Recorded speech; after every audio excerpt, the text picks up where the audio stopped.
1588, Spain was the undisputed superpower of the world. But King Philip II had one obsession: to crush the heretic Queen Elizabeth and reclaim England for the cross.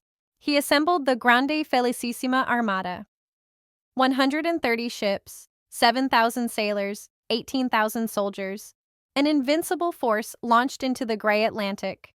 Against them stood a woman, Elizabeth I. At Tilbury, she told her troops, "I know I have the body of a weak and feeble woman, but I have the heart and stomach of a king."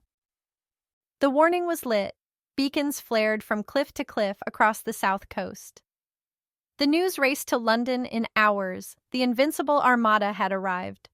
Sir Francis Drake and the English fleet didn't fight fair. Their ships were smaller, faster, and more maneuverable. They pecked at the Spanish giant like wolves around a stag. The Spanish held a tight crescent formation, an iron wall of wood and cannon. For days they moved up the channel, unshakable and terrifying. Anchored at Calais, the Spanish waited for their land army. They felt safe. They were wrong.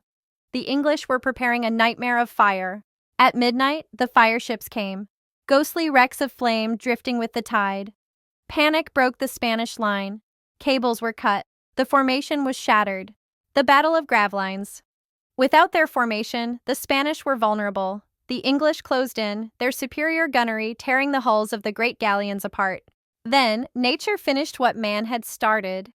A fierce storm, the Protestant wind, blew the remains of the Armada north into the freezing unknown. To get home, they had to sail around the top of Scotland and the west of Ireland. Thousands died of hunger, thirst, and the jagged rocks of the Atlantic coast. Half the fleet was lost. Barely a third of the men returned. Philip's dream of a Catholic England lay at the bottom of the sea. The English celebrated. God breathed, and they were scattered. Elizabeth's throne was secure, and the legend of Gloriana was born. The defeat of the Armada shifted the scales of power.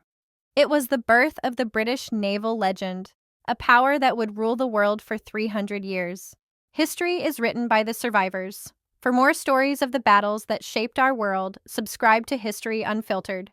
Join the watch in the comments.